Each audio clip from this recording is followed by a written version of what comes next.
Momento Constituyente es un podcast que invita a pensar críticamente el Estado, la democracia y el poder desde Bolivia y su Constitución.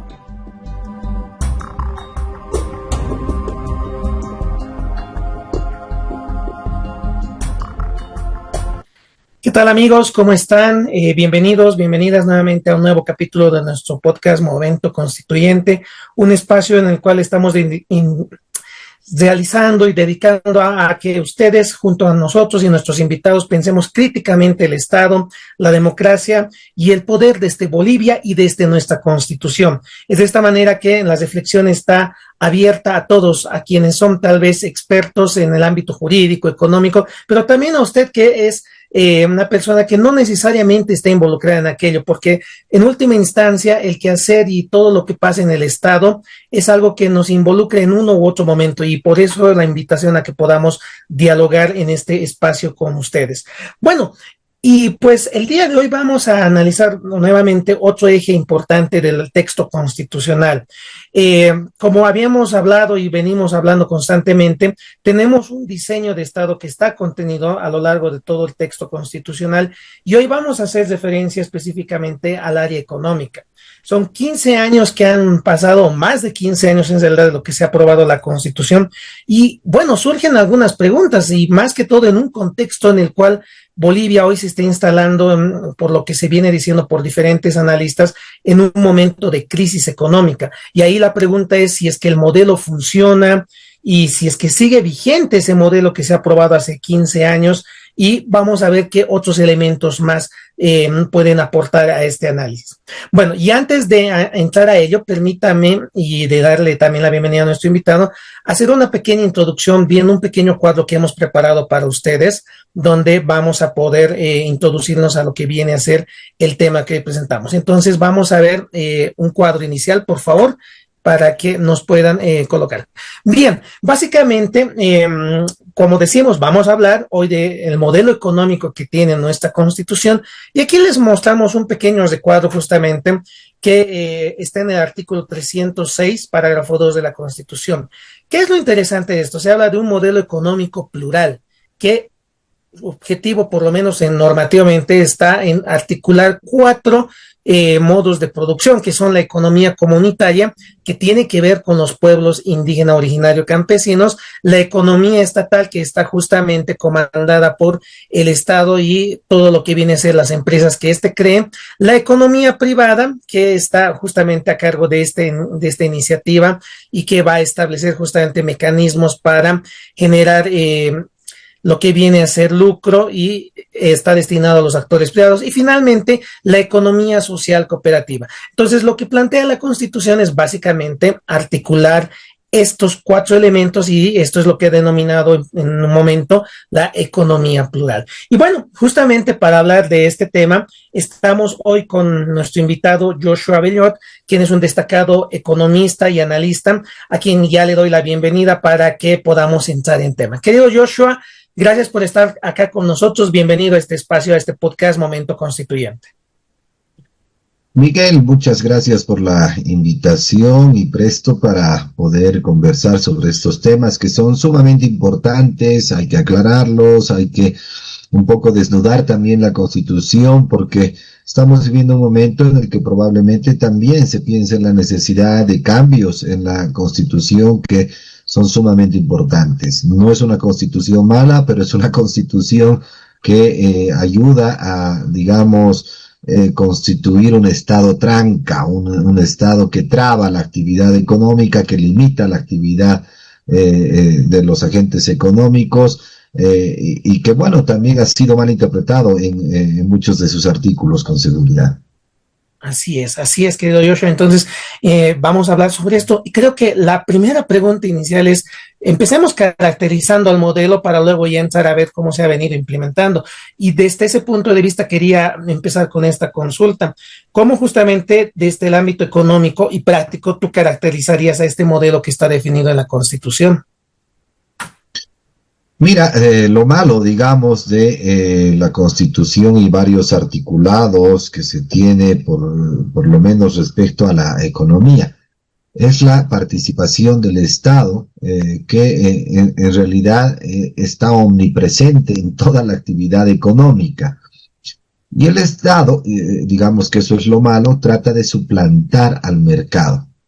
Cuando hablamos de socialismo, hablamos de una planificación centralizada que suplanta al mercado en las decisiones más importantes.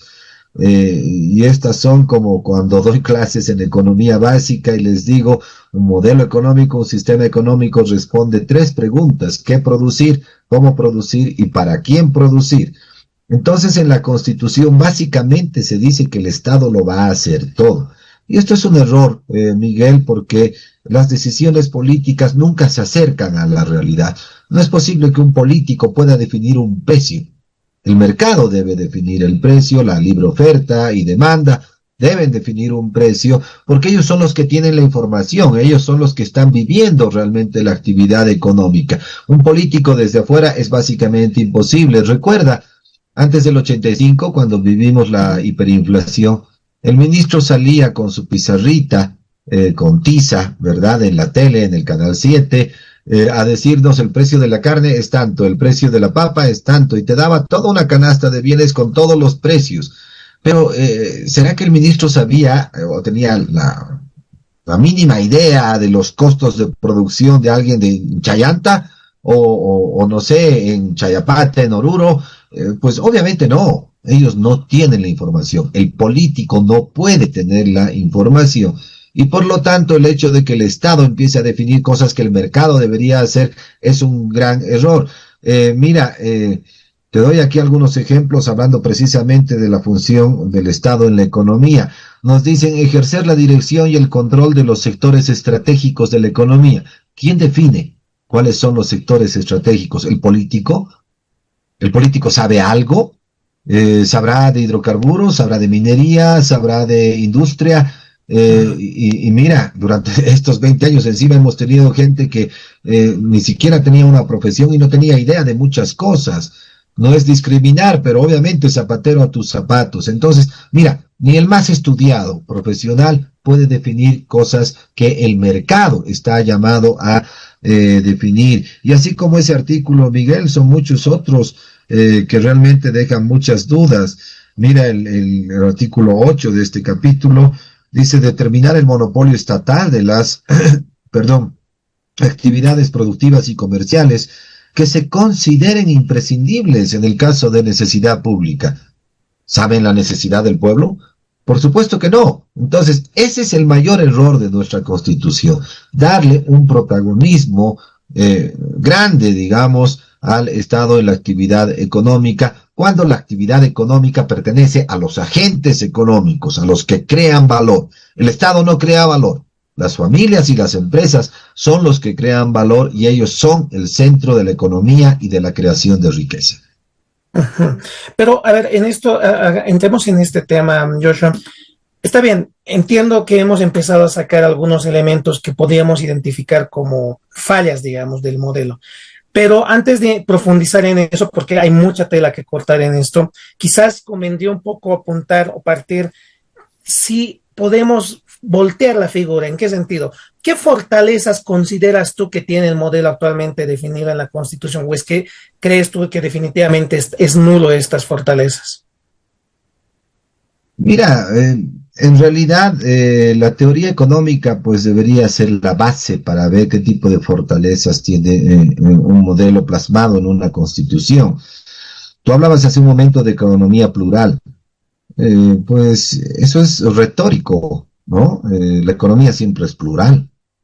Son muchas personas, muchos agentes económicos que participan en la economía, sin importar el color de la piel, sin importar la ideología. Entonces la economía es siempre plural.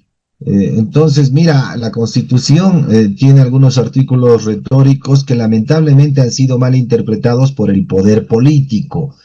Entonces, ¿qué es lo malo, digamos, de todo esto? Que el poder político, si está por encima de la economía, pues nada funciona en realidad, ¿no? Entonces, yo no creo, por ejemplo, Miguel, que un modelo económico debería estar tan plasmado en una constitución política del Estado. ¿Por qué? Porque cuando hay libertad, la Constitución debería reconocer solamente libertad y seguridad jurídica, y ya los agentes económicos son los que se encargan de producir, y sea plural o no, pues eso no es importante, porque si hay libertad siempre va a ser plural. Entonces, mira, no es que yo sea pesimista o que solamente quiera criticar, sino que me parece, repito, que hay muchas cuestiones retóricas que no deberían estar en una constitución. Bien, es interesante este punto de vista como tú lo estás planteando. Entonces, acabaría siendo desde tu óptica una redundancia esto de lo plural, y más bien, por lo que ya estás anticipando, hay una mayor protagonización, por así decirlo, mayor protagonismo del Estado en la toma de decisiones, en el mercado, como decíamos, ¿no? Pero se habla mucho, por ejemplo, de esta mano invisible, ¿no? Del mercado, que es la que va regulando, por ejemplo, el desarrollo de las actividades del sector económico, de todos los actores económicos que están inmersos.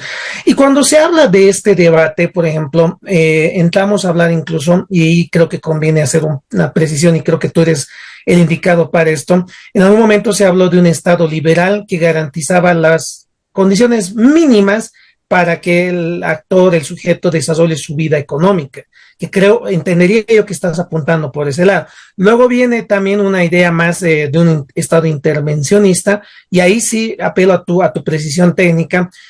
Creo que se hace mención mucho a un modelo keynesiano, ¿no es cierto? No sé si podemos caracterizar este Estado entonces bajo esa figura keynesiana, o es que cómo podríamos, digamos, en términos económicos identificarlo o etiquetarlo. Miguel, comienzo por lo último que estás comentando sobre un modelo keynesiano, porque también se ha malinterpretado muchísimo a Keynes, ¿no? Todo el mundo cree que el tener empresas estatales es política keynesiana. Eso es mentira, ¿no? Lo único que básicamente te dice la política keynesiana es que ellos van a incentivar la demanda. Y Keynes ha salvado a la economía mundial, digamos, en la crisis económica de los 1930, porque nos ha enseñado que en el corto plazo el reactivar la demanda puede también, digamos, hacer que haya mayor oferta de bienes. Entonces, en ningún momento Keynes escribió que un Estado keynesiano debe tener empresas públicas. Eso es mentira, porque la economía en sí no reconoce a las empresas públicas, especialmente en el tema productivo. La economía reconoce bienes públicos que sí deberían ser provistos por el Estado, pero esa es una excepción. Cuando hablamos de la producción, pues obviamente nada tiene que ver el Estado. Son los agentes económicos los llamados a producir. Mira, un artículo muy peligroso de la misma sección: dirigir la economía y regular conforme con los principios establecidos en la Constitución los procesos de producción, distribución, comercialización de bienes y servicios. Terrible, no, terrible, terrible. Esto es un daño económico que hace la Constitución y que le da un poder exacerbado a los políticos que no tienen. Es cierto, la mano invisible puede funcionar, Miguel, pero la mano invisible funciona con ciertas condiciones. No es que el mercado pueda funcionar automáticamente por su propia naturaleza, sino que se deben dar ciertas condiciones. Y mira, esto es algo de lo que muchas veces no se habla. Si un mercado, por ejemplo, no tiene propiedad privada, no funciona. Eso es así de claro. Y cuando hablamos de propiedad privada, nos referimos a la disponibilidad de factores económicos. Mira, los recursos naturales, según la Constitución, pertenecen a todos los bolivianos, ¿verdad? La tierra, el territorio, es de los bolivianos también, pero en realidad, en un modelo socialista y en una constitución, digamos, tan intervencionista, el Estado, o mejor dicho, la administración estatal, secuestra la propiedad privada para sus propios fines políticos. ¿Qué ha pasado en este tiempo? Han secuestrado los recursos naturales y los han depredado, por eso no tenemos gas. ¿Los recursos naturales entonces pertenecían al pueblo boliviano o pertenecían al gobierno? En todo este tiempo han pertenecido al gobierno. ¿El territorio pertenece a los bolivianos? ¿Nuestros campesinos tienen propiedad privada, especialmente hablando del occidente? Pues no. Entonces, ¿cómo puede funcionar un mercado si no hay propiedad privada y si no hay disponibilidad para el uso de los factores económicos? Cuando queremos crear riqueza, Se supone que agarramos tierra, trabajo y capital. La tierra son los recursos naturales. El capital es esa riqueza que se forma en el país, pero que se ahorra para luego ser invertida. Pero el Estado lo ha agarrado todo. Entonces, no puede haber crecimiento económico y no puede haber generación de riqueza si no hay libertad económica y propiedad privada. Ese ha sido el error, Miguel, no de los últimos años. Ese ha sido el error desde 1825. Nunca se han dado las condiciones al mercado y a los privados para crear riqueza en Bolivia. Entonces, ¿cuál es la transformación que deberíamos pensar para el país? Que todos podamos acceder a los recursos naturales, al capital y, por supuesto, poner nuestro propio trabajo. Con eso vamos a crear riqueza y por eso son importantes grandes transformaciones en el país. Independientemente, mira, de que la Constitución pueda o no ser reformulada, ¿no? Porque si bien hay muchas cosas peligrosas en la Constitución, también te da en otros artículos, pues, libertad. Entonces, hay grandes contradicciones en la Constitución, se puede trabajar con ella y seguramente habrá unos cuantos artículos que sí realmente nos amarran y nos quitan toda la libertad, pero no es toda la Constitución, por suerte, ¿no? Claro, claro que sí. Bueno, hay mucho tema de debate, ¿no? Porque alguien diría, el rol del Estado justamente estaría en el tema de redistribución de la riqueza, ¿no? Y creo que tengo la sensación de que ese es uno de los principales argumentos, a tal punto que en la Constitución justamente se establece que es uno de los principios, ¿no? Redistribución, igualdad, después justicia y transparencia. Entonces, tengo la sensación de que pareciera que por este lado principista se estaría justificando el rol del Estado. ¿O cómo ves tú esta interpretación? Es muy buena pregunta, Miguel. Mira, eso se puede interpretar de distintas formas, ¿no? Para mí, como economista, la riqueza es precisamente, o está precisamente en los factores productivos. Tierra, trabajo, capital. Otra vez, esa es la riqueza. Y el Estado sí debería distribuir los factores económicos, y esto significa una revolución de propiedad privada, otra vez. Entonces se habla de una distribución primaria de los factores. Eso es lo importante para provocar un crecimiento en cualquier economía, en realidad. Mira, un pequeño ejemplo que se adecua más o menos a lo que estoy diciendo. Si tú has tenido una herencia de tus papis, te han dejado una casa y un carro y a mí no me han dejado nada, pues quien tiene más posibilidades de progresar eres tú, ¿no?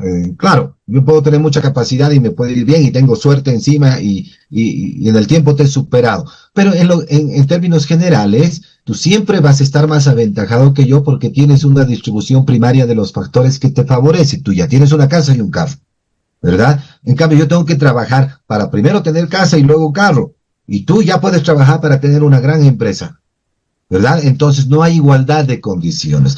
Por eso se habla de una reasignación primaria de los factores. Eso es lo que necesita Bolivia.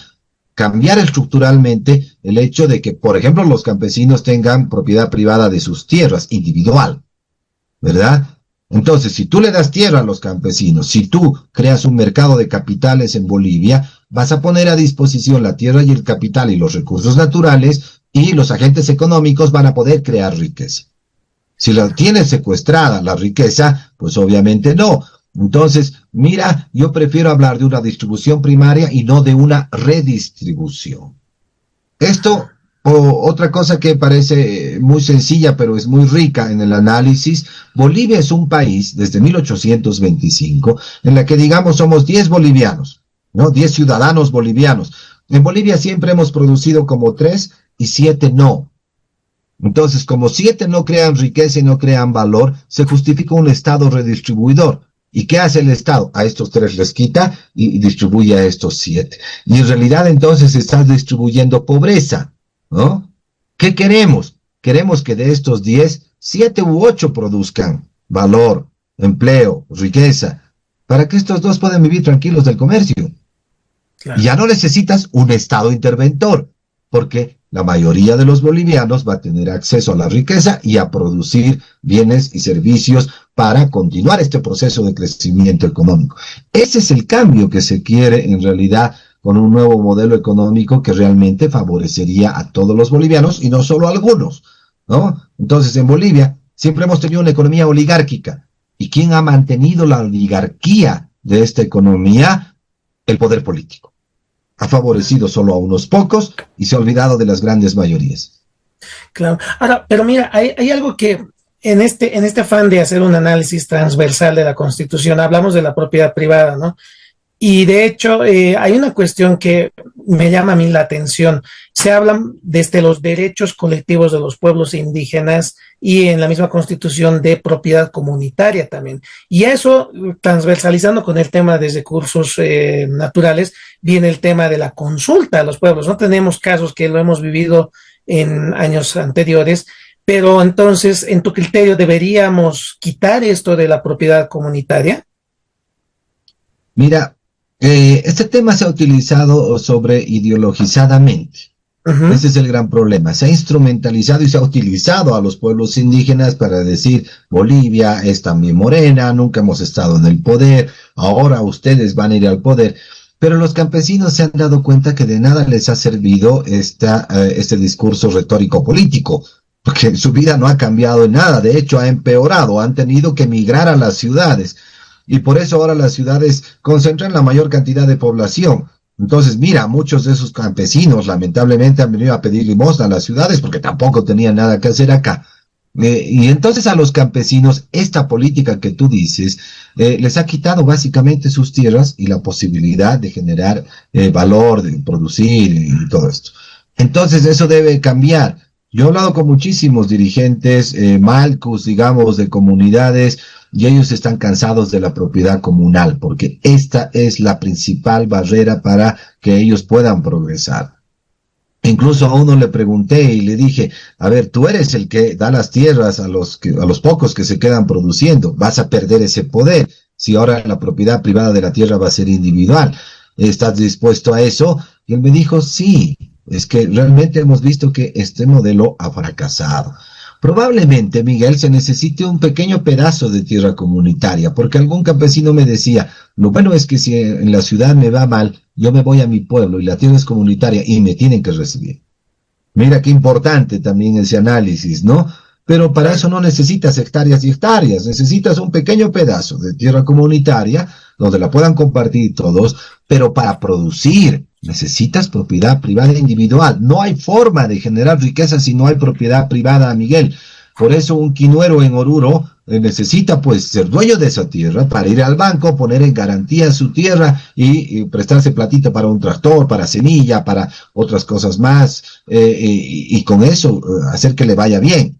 Entonces, esta política ha limitado el desarrollo, especialmente de los pueblos indígenas, con este discurso y la supuesta cosmovisión andina que se le han inventado, además, que le han tergiversado, solo para fines políticos, solo para reproducir el poder político.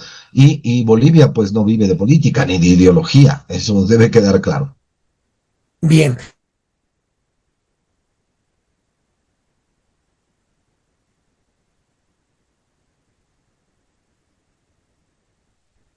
Qué mal, tenemos más de 15 años de lo que ha sido esto y creo que la pregunta acá es, ¿cuáles son los resultados concretos en tu criterio de que se le pueden atribuir a este modelo económico?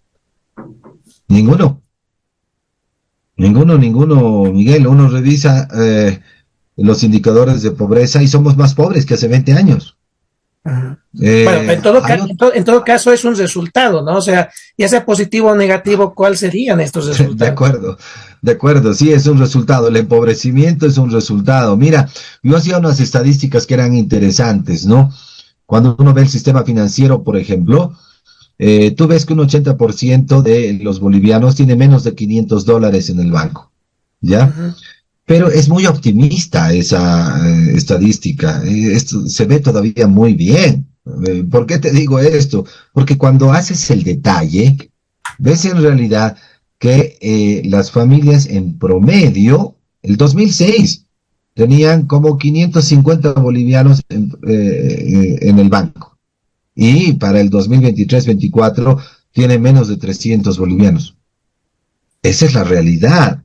Lo que pasa es que esa cifra es inflada y te la ponen como que tienen menos de $500, ¿no? Es mentirosa. Entonces, mira, y resulta que el 2% de los depositantes tiene el 90% de los depósitos de todo el país. El 2%, Miguel. Imagínate. Y entonces, en la época neoliberal, que ha sido tan tachada de lo peor, vivíamos mucho mejor y había mucha más platita en las familias. Y este modelo nos ha empobrecido totalmente, habiendo recibido solo por renta petrolera más de 60,000 millones de dólares. Es realmente absurdo lo que ha ocurrido en el país, es una gran irresponsabilidad, ha sido un saqueo al país y realmente esto es imperdonable, Miguel. O sea, eso quiero que entienda la ciudadanía. No es posible que con tanto dinero hayamos retrocedido en vez de avanzar durante todos estos años. Y el cambio no solo es en términos económicos, es también en términos morales, es también en términos educativos, de salud y muchos otros aspectos e indicadores que realmente denotan que hemos retrocedido durante 20 años. Es evidente esto, ¿no? Y si vamos a entrar a hacer justamente un análisis de resultados, tú decías, y creo que hay algo clarísimo en términos de resultados, de que uno de los actores protagónicos, más allá de los otros actores que se han reconocido, es justamente el Estado. Y quisiera que veamos unas tablas, por favor, que hemos preparado para compartirlas. A ver, vamos a ir rapidito leyendo esto, ¿no? Tenemos el tema de la creación de las famosas empresas públicas, bueno, Yacimientos, que es la conocida Comibol, EMAPA, empresa de apoyo a la producción de alimentos, Lácteos Bol, Papel Bol, después tenemos Carton Bol, BOA, Azúcar Bol, esta también, Bolivia TV está planteada como empresa también, EVA, que es la empresa boliviana de almendras. A ver si seguimos viendo qué otros cuadros más tenemos, por favor. Bueno, hasta mientras que cambiemos el cuadro, ahí ya podemos ir viendo justamente que hay muchas empresas, empresa boliviana de oro, Evo, empresa azucarera San Buenaventura, empresa Quipus, muy cuestionada, empresa Mi Teleférico, Voltur, que ya entiendo yo ha cerrado el 2021, la gestora que está vigente. Después tenemos la empresa de vidrio, ¿no? En Vivol. Tenemos después esta que también me parece interesante, empresa pública nacional estratégica de yacimientos de litio, que sería interesante ver esto cómo ha funcionado. Tal vez tenemos un cuadro más, y empresa estatal editorial del Estado, y estas tres que están, entiendo, ya han sido cerradas también, ¿no? Empresa pública nacional textil, que es Enatex, empresa de construcciones del ejército, empresas de correo, ¿no? O sea, a esas ya cerradas. Y el punto acá es de mostrar un poco algunas empresas, es graficar realmente en términos de resultados. El Estado ha crecido en lo que viene a ser la incursión en el ámbito económico. Tú cuestionabas esto hace unos minutos atrás, y en ese sentido entremos a evaluar realmente o profundizar esto. ¿Hasta qué punto el Estado puede realmente entrar a este punto de ser empresario? Muchos dicen, y creo que tú estás en esa tendencia, de que el Estado es mal empresario, ¿no? Y de hecho, pero contrariamente a lo que estamos viendo, si no me equivoco, el dato es que tenemos más de una treintena de empresas públicas estatales del nivel central, y hay algunas que han fracasado, y creo que toca evaluar realmente hasta qué punto es necesario, porque se entiende que hay, como tú mismo dices, hay áreas estratégicas, pero hay otras que realmente pueden acabar siendo una competencia innecesaria. ¿Cuál es tu lectura respecto al rol del Estado en términos de las empresas públicas? Mira, una empresa pública regularmente siempre fracasa. El principio para producir es el riesgo. ¿Qué significa esto? Solo los agentes económicos pueden producir, porque ellos crean riqueza. El Estado no, decía hace un rato. Mira, yo trabajo, recibo un sueldo, puedo ahorrar y luego puedo invertir en una empresa. Yo no le he quitado a nadie nada, es mi plata, yo me la he ganado y yo me arriesgo a poner un negocio. Y como es un negocio mío, yo quiero que este negocio me traiga más platita, ¿verdad? Yo estoy arriesgando mi pellejo y mi plata, digamos, en esto. El Estado no. El Estado para invertir le quita a alguien. ¿A quién le quita? A los agentes económicos. Entonces el Estado no tiene ningún riesgo cuando hace una empresa. Le vale porque no es su dinero. Dale a cualquiera tu plata, Miguel, y que invierta por ti. ¿Lo harías? No creo. Es muy difícil. Y hacemos eso con el Estado. Esto de las empresas públicas ha sido un tremendo fracaso, un bochorno para el país. Quizás ha sido lo peor que nos podía haber pasado. Cuando uno compara la estadística del 2005 al 2022, 23, 24 incluso, las empresas públicas, el gasto corriente en las empresas públicas ha crecido. Bueno, no, te voy a hacer una comparación antes. El gasto corriente en salud del 2005 al 2022, 23, 24, no importa, no ha cambiado mucho, ha crecido en 900% en salud. Ha sido un incremento muy importante, ¿sí?, en todo este tiempo. El gasto corriente en educación, casi en 400%, también ha sido muy importante. Pero ¿sabes en cuánto ha crecido el gasto corriente de las empresas públicas? En 6.550%. Imagínate, ¿no? O sea, realmente le hemos dado mucha importancia a las empresas públicas, pero ¿qué es lo malo? Y aquí te pongo una cifra del 2022, para el 2024 luego lo puedo actualizar y te digo en cuánto ha cambiado, pero es interesante esta estadística porque cuando uno compara ese gasto corriente del 2022, resulta que en salud gastamos 25.000 millones de bolivianos, en educación otros 25.000 millones de bolivianos. Pero en las empresas públicas gastamos 63.000 millones de bolivianos. El 2022. Para el 2024 esto ha crecido a 74.000 millones de bolivianos, 12.000 millones de bolivianos más. Pero, mira, entonces, si tú unes el gasto corriente en salud y educación, no le alcanzan a el gasto corriente en las empresas públicas. Pero ¿cuál es la comparación terrible? Mira, digamos 75 empresas públicas, ¿sí?, que contratan a menos de 20.000 trabajadores, se gastan 63.000 millones de bolivianos, o gastaban, ¿no? Ahora es mucho más. Salud tiene que pagar, o tiene que mantener 5.000 establecimientos de salud en el país, tiene que pagar a 27.000 médicos, 30.000 enfermeras.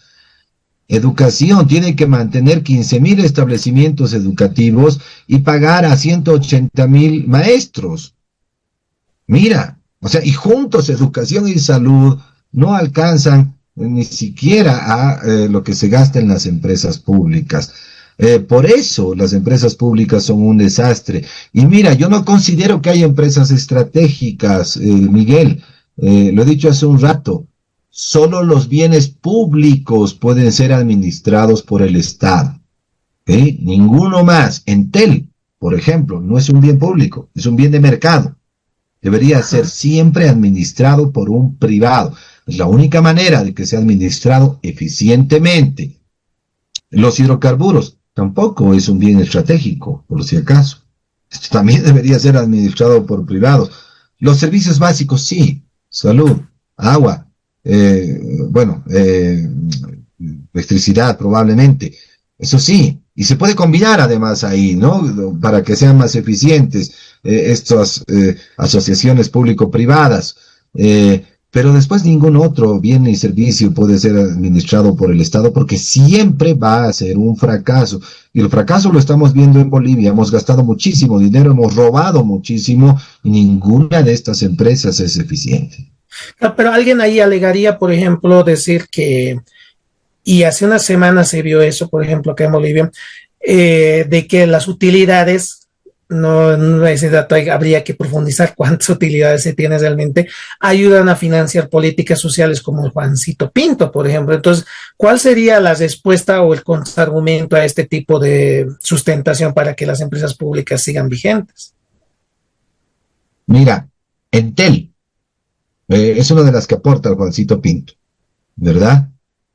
Tú de sus utilidades, porque es un monopolio estatal básicamente, le quitas a Entel para invertir en el Juancito Pinto, ¿verdad?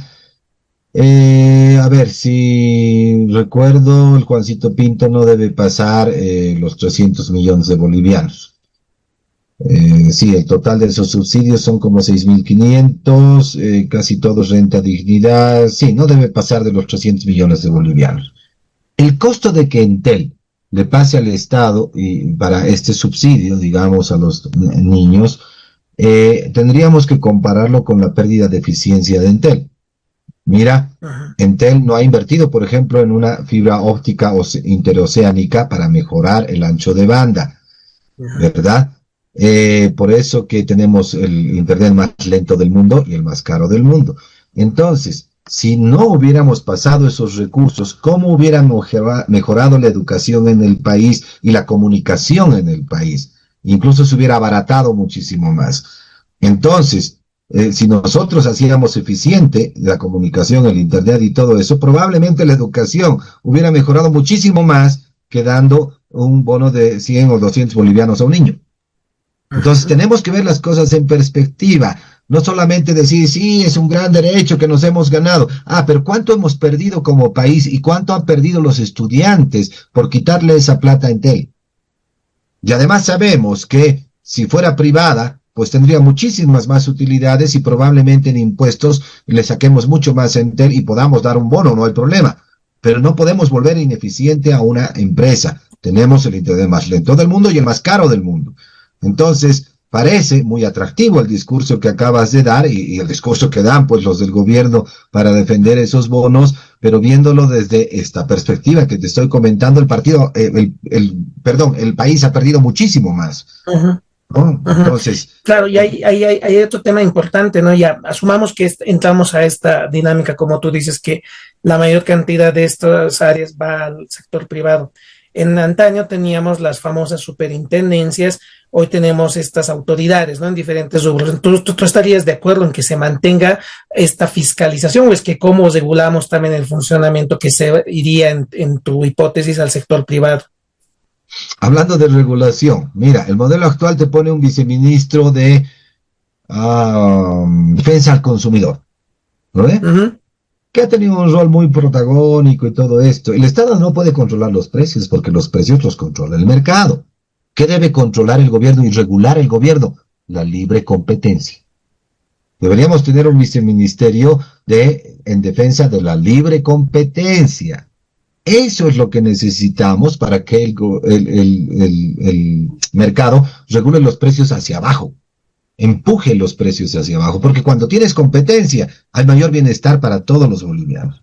Entonces, lo que requerimos es eso, no requerimos un capataz que esté con su látigo por detrás de los agentes económicos, requerimos que estos personeros de gobierno puedan dar todas las condiciones para que todos podamos acceder a los factores productivos, podamos producir y generemos competencia.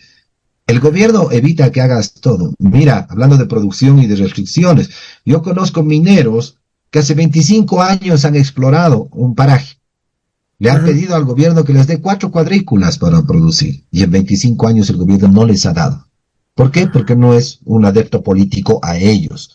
Mira cómo hemos detenido la generación de empleo y de valor por solamente ideología y política y por la reproducción de poder.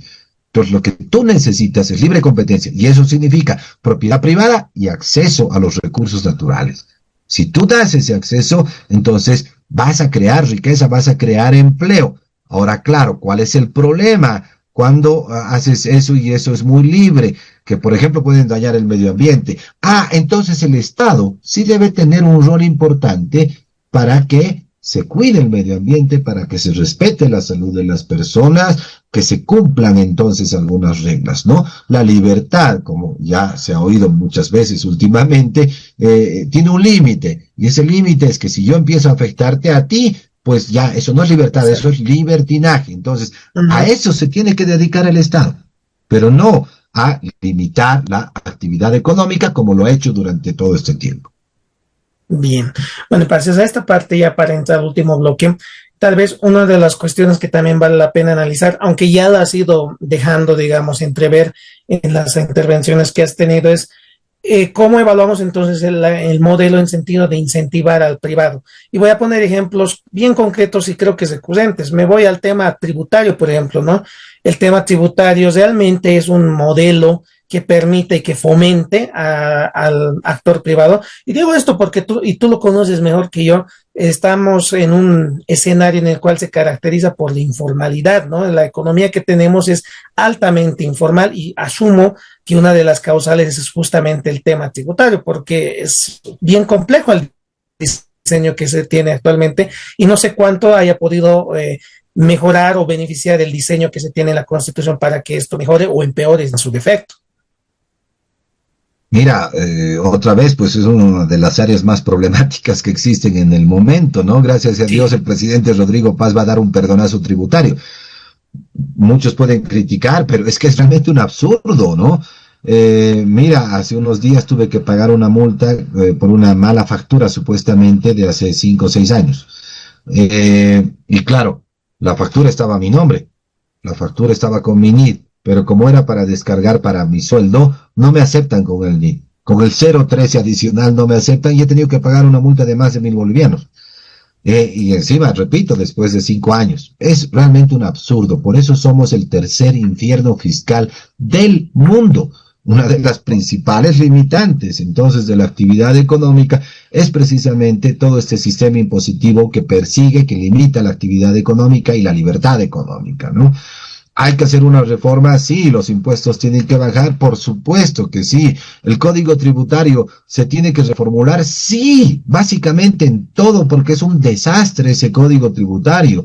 Y por eso las multas en la actualidad son más grandes que la recaudación. ¿Cómo es posible eso? Y encima son multas que no se van a pagar nunca. La gente prefiere entrar a la cárcel incluso antes que pagar porque pues no puede conseguir tremendos montos de dinero. Entonces, mira, realmente hay que enfrentar con mucha seriedad esta reforma tributaria. Es sumamente importante, es parte del paquete que necesitamos para incentivar la actividad económica, ¿no? Entonces, eso debe quedar clarísimo. Y por supuesto, esto viene también de una reforma en términos de la tramitología. En Bolivia, al año utilizamos como 1,200 horas en pagar impuestos, cuando en el Perú se utilizan 230. ¿No? Entonces, imagínate esa gran diferencia. Entonces, se debe facilitar la actividad económica, por lo menos digitalizándolo todo, con blockchain, pues para que no se pueda alterar, con contratos inteligentes, con inteligencia artificial, para que pueda, repito, facilitarse la actividad económica y no haya tantos problemas. Se debe universalizar las facturas. No, no es posible, pues tú deberías poder descargar una factura que incluso no está a tu nombre. ¿Cuál es el problema? Porque la factura tiene un valor de por sí, ¿no ve? Entonces, no importa, con otro nombre la descargas y listo. ¿Qué le importa, pues, impuestos nacionales que esté a tu nombre, que tenga un 013 más o un 013 menos y te cobren una multa absurda y encima te carguen intereses actualizados por UFB, porque ellos han detectado que había un problema después de 10 años? Por Dios, es realmente un absurdo, ¿no? O sea, es una reforma urgente que debe hacerse. Bien, hemos hecho una caracterización del modelo, le hemos hecho críticas ahí. Hemos tratado de aterrizar algunos aspectos de la implementación o lo que por lo menos se podría sondear como algo que está permitiendo o no permitiendo el modelo que tenemos. Ahora, entremos a la parte final, querido Joshua, para un poco ver la perspectiva, ver el horizonte. ¿Qué viene de aquí para adelante? Estamos en un contexto en el cual, lo sabemos, Bolivia se encuentra en un proceso de crisis económica, se ha cuestionado mucho. Parte de este cuestionamiento, y tú lo estás dejando acá sentado desde tu punto de vista, es estos elementos económicos que hemos ido resaltando. Ahora bien, ¿cómo vemos el horizonte? Pongámoslo en el mediano y en el corto plazo. ¿Cuáles serían en primera instancia las medidas o transformaciones urgentes para que empecemos a reformar o cambiar la situación económica? Y en el mediano y largo plazo, ¿cuáles serían los escenarios tal vez en términos normativos? Y me voy al tema constitucional. La pregunta ahí ¿es necesario pensar en cambiar la Constitución? Mira, yo pensaría en cambiar la Constitución casi inmediatamente. No sé si va a ser posible, por lo menos en los artículos referidos al uso de los recursos naturales. Creo que eso es sumamente importante. Me estoy refiriendo a hidrocarburos y minería, ¿no? Para mí eso es lo urgente en este momento. Las otras reformas a la Constitución, entre comillas, podrían esperar un poquito. Pero de todas maneras, con la Constitución vigente se pueden hacer muchas reformas. Y claro, hay que diferenciar ahí también de lo urgente con lo estructural. En lo urgente necesitamos dólares. Para eso hay que traer, hay que prestarse los dólares. Y hay que, digamos, incentivar a las exportaciones, retirar los cupos, por ejemplo, permitir que se produzca con otras especies transgénicas. Eso es inevitable, lamentablemente, aunque eso tiene muchos problemas también, ¿no? Pero en el momento, por la emergencia, es inevitable. Entonces, mira, la reunificación del tipo de cambio es también algo urgente.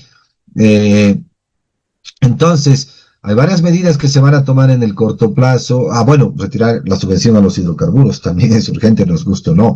Y todo esto, Miguel, por supuesto, va a tener consecuencias sociales y ante todo inflacionarias. Y por eso, mira, el gobierno acertadamente ha hablado también de subsidios focalizados a los más pobres, ¿verdad? Quienes van a estar más afectados, por supuesto, son las familias más pobres y se tendrá que hacer algunas transferencias directas de dinero a estas familias para que por lo menos no mueran de hambre, eso es así de claro.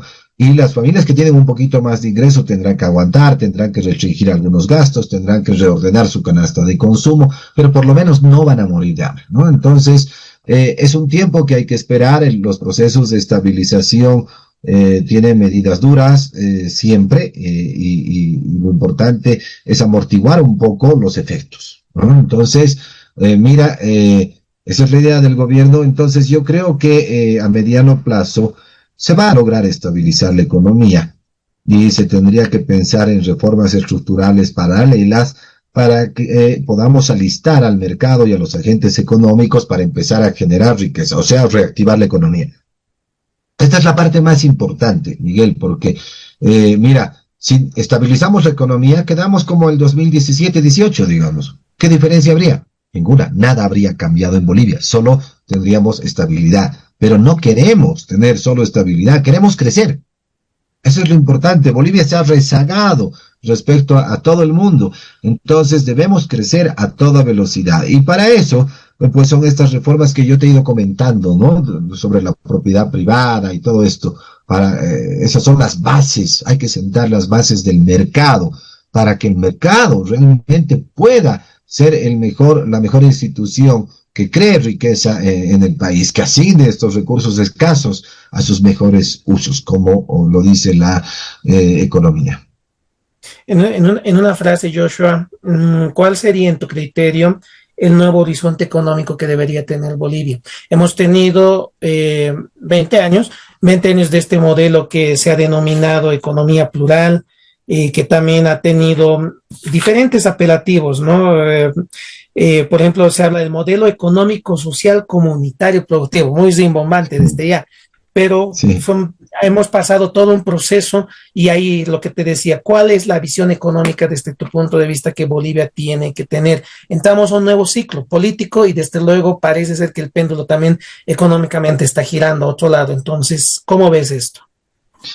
Mira, ¿cuál es el único y el principal cambio que deberíamos propender a tener en la economía boliviana? Convertir a Bolivia de una economía oligopólica a una economía donde participen la mayoría de los agentes económicos. ¿Cuál debería ser el gran motor de la economía? Ese 85% de informales que ha sido limitado en su actividad económica. Entonces tenemos un gran potencial ahí. Entonces, si antes producían, como te decía hace rato, 3 de 10, ahora deberíamos propender a que produzcamos 6 o 7 de 10. Si logramos hacer eso, habremos cambiado el rumbo, estructuralmente hablando, de la economía. Ese es el único cambio que deberíamos propender, nada más. Si logramos hacer eso, es todo un éxito. Y para eso, pues son muchas de las medidas de las cuales hemos hablado hace un momento.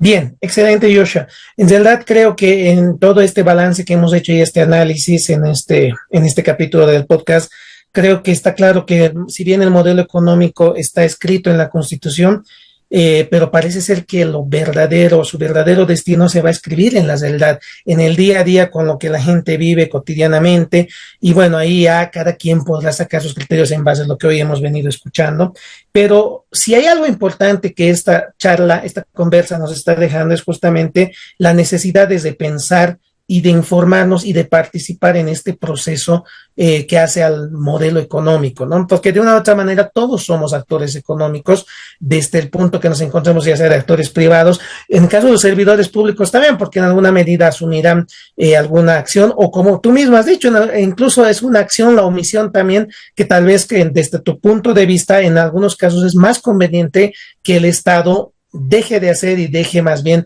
al actor privado. En todo caso, eso sigue siendo un actor y asumir una responsabilidad. Entonces, este es un escenario en el cual nos invita a replantearlas, de pensar hacia dónde va la economía de Bolivia y cómo está ligada ella a nuestra constitución política del Estado, que como decíamos, está más de 15 años con un modelo vigente, y pues es momento, como lo hemos hecho en este acercamiento con Joshua, de plantearnos algunas reflexiones respecto a ello. Querido Joshua, para ir cerrando, entonces, no sé si tenemos algo en el tintero, o en cambio ya, si es que no tenemos nada, también ya tus palabras de despedida, dándote siempre muchas gracias por habernos dado este tiempo para poder compartir tu punto de vista y tu análisis. Miguel, gracias. A ver, hay algo que me parece importante en 3 minutos solamente. Dale. Mira, la ciencia, cualquier ciencia, debe reflejar la realidad. La ciencia económica de la misma forma. Eso debe quedar claro. Un modelo económico, entonces, no puede ser abstracto, no puede ser la idea de algún genio. Tiene que reflejar la realidad. El mercado es una realidad. Y entonces un modelo económico no puede intentar siquiera suplantar al mercado. Puedes controlar los precios, sí, pero cuando vengas y me controles te voy a decir, estoy vendiendo a 5 y me voy a ir detrás del manzano y voy a vender a 6. Porque nadie puede controlar al mercado. Eso debe quedar claro. Esa es la realidad, ¿verdad? Entonces la construcción de una ciencia y de un modelo económico debe estar en base a la realidad. Por eso, Miguel, que cuando el gobierno persigue a las personas, lo único que hace es crear escasez, hace que el mercado sea ineficiente y en vez de arreglar las cosas lo arruinan, peor. ¿No ve? Entonces, eso es muy importante que sepamos, y eso es lo que hace la teoría económica. Por eso siempre he dicho, la teoría económica es liberal, porque el hombre es libre por naturaleza. Si no escuchas eso y si no entiendes eso, estás cerrando el camino, y ese camino hemos cerrado en Bolivia desde 1825. Ojalá se piensen las cosas entonces más desde la perspectiva técnica económica que desde la ideología y la política. Nuevamente, esa es la conclusión más grande. Y Miguel, agradecerte por tu tiempo, agradecerte por esta entrevista. A mí me gusta compartir mucho las cosas que tengo en el cerebro y que he aprendido, y que ojalá sean de utilidad para la ciudadanía en general. Así que, mira, me despido agradeciéndote nuevamente, te mando un gran abrazo y ha sido un gusto para mí poder haber compartido unos minutos contigo y con el programa. Bien, muchas gracias, querido Joshua. El agradecido soy yo, y bueno, pues creo que está servida la mesa, digamos, para quienes sigan nuestro podcast en este momento o en otro posterior, para que ustedes puedan un poco reflexionar, porque la idea es seguir el debate, leer un poco, cuestionarnos de plano. Oye, nos hemos cuestionado, nos hemos interpelado muchas cosas. Definitivamente es un primer acercamiento. Esperemos que a futuro podamos seguir realizando esta interpelación junto a ti. Y pues la idea es plantearnos cómo vamos a visibilizar el futuro económico del país. Y a quienes nos están siguiendo, les invitamos justamente a que nos dejen su comentario para conocer su opinión, cuál es su criterio, cómo va Bolivia, cuál es el horizonte económico, cómo debe dirigir Bolivia su diseño constitucional en materia económica. Entonces, dicho eso, querido Joshua, cerramos hoy nuestro capítulo destinado a la parte económica. Nuevamente te quedo muy agradecido, te mando un gran abrazo y deseándote siempre muchos éxitos en todo lo que vayas a emprender, y espero que nos encontremos en una próxima oportunidad. Gracias, Miguel, un abrazo. Muchas gracias. Gracias, queridos amigos. Entonces, cerramos hoy en nuestro capítulo de nuestro video podcast Momento Constituyente, donde hemos hablado en esta oportunidad, como decíamos, del tema económico. Y bueno, desde luego les invitamos a que se puedan suscribir a nuestras redes sociales. Nos encuentran en YouTube, nos encuentran en Facebook y en Spotify, para que podamos tener más interacción con ustedes. Como les decía hace un minuto atrás, para nosotros es importante conocer su punto de vista, su criterio y más que todo que nos involucremos, que esto no sea solamente un tema de los especialistas, sino que también entremos en materia de a poco y conozcamos y también demos nuestro punto de vista, que es fundamental. Bueno, nos encontramos entonces hasta un próximo capítulo y pues desearles lo mejor. Un gran abrazo y hasta la próxima. Chao, chao.